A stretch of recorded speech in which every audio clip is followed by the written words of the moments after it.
consider man and God both spirit. Do it that way instead. And we certainly have a material manifestation, but I just want to say anything in your or anybody's musings in Open Theology that comes at this differently, looks at it differently, comes out in a different perspective. I always remember Lewis saying, no one ever perished for saying that God had appeared. That's an embodied God. Okay, we've got 4 hands, and I think we'll call it an evening. Brent. Tom had mentioned, Rick Clark, that you began coming to your views by studying Hebrews. Do you recall any passages in Hebrews that started motivating you to take this? Yeah, 4 or 2. No, I was just studying Hebrews in the Howard Marshall's kind of commentary on that, and Grant Osborne, student of his. And it involved conditionality.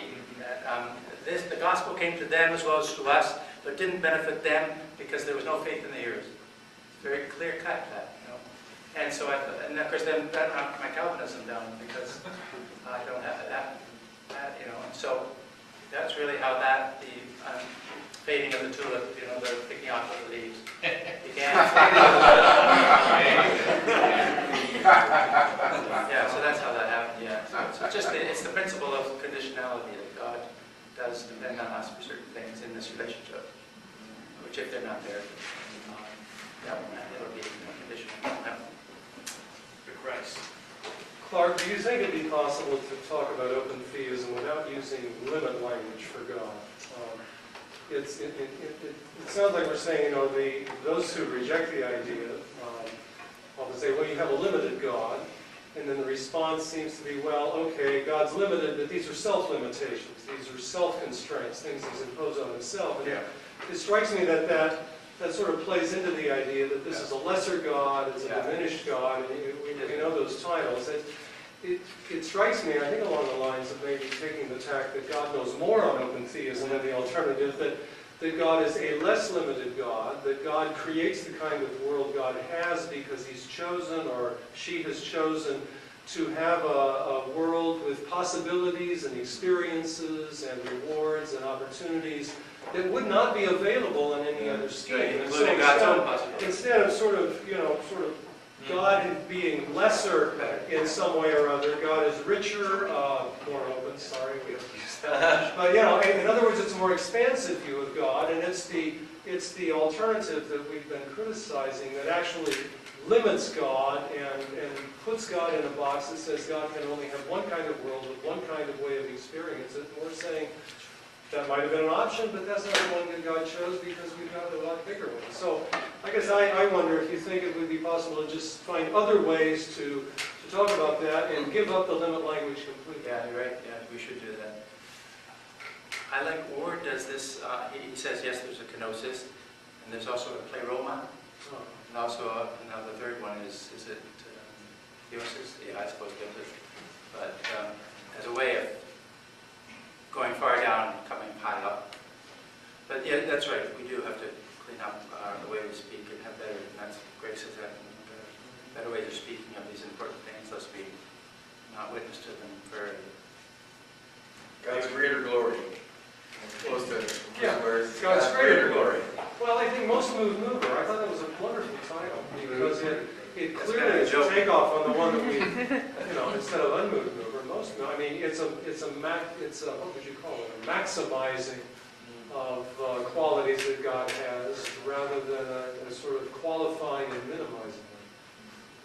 I find Moltmann to be quite a good partner too, because he's very much into this about suffering and cross. And David Woodruff. You placed open theism within the realm of relational free will theism. I just wonder a couple of things. First off, do you really see at this point that open theism has developed enough and got enough specificity to be a theistic model rather than still a family of theistic models? That's probably a general question on theological method in your mind. And then secondly, along that line is, you mentioned a direction for open theism, and in particular open theism and cosmology. Do you think that other areas that open theism ought to extend itself to are primarily into related disciplines, or primarily within theological aspects such as open theology and Christology or Physiology, Christology, yeah. And I was thinking with this nice conference here, that reaching out to the work of natural science was a wonderful way of reaching out beyond our own concerns. But we do need to carry this further. In terms of time to there, seems to me that open theism, people are noticing it, it's there. Just you have an educational role, get out good stuff on it so that people can be helped. But it's not very important yet. On the other hand, you can see it fits a little niche there that it wants to be filled too. And so I'm just, it was quite wonderful actually coming to this conference and seeing people talk about this and thinking, no, this has so much promise. I didn't realize that myself. And I see a new generation of people wanting to take it further. So do take it further. All right, Michael Lodall, started with you, Oh. we end with you. Yeah, okay, well, I started with eschatology, which is in there. But really, not really, except that Hebrews is so eschatological, and I was glad that Brent brought that up. And to tie it to, is it Lowell? I think of that, here's what I was thinking. You think about how Hebrews makes such a strong appeal to really to agency, to human beings, to hear, if you hear the Spirit today, then respond. And open, it seems to me that, today's the time to hear and to answer. And open theology, it seems to me, is about God inviting, invoking the human response. And thus, as Jeff said, was it Jeff? Is that his name? The guy yesterday. I forgot already. What's his name? Phil. Phil, yeah. Jeez. That's the way in which God interacts with us. Probably our leading model should be in a personal way, i.e. speaking, calling, inviting, and awaiting a response. So that's the nature of the interaction. It seems wooing's fine. Oh, I love wooing. We love that. Sounds very romantic. When I heard of that when you said that about Hebrews, I thought, yes, you bet.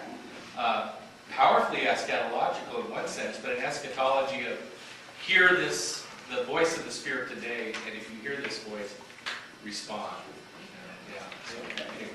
Cooperative eschatology. Oh, always. Absolutely. Yeah.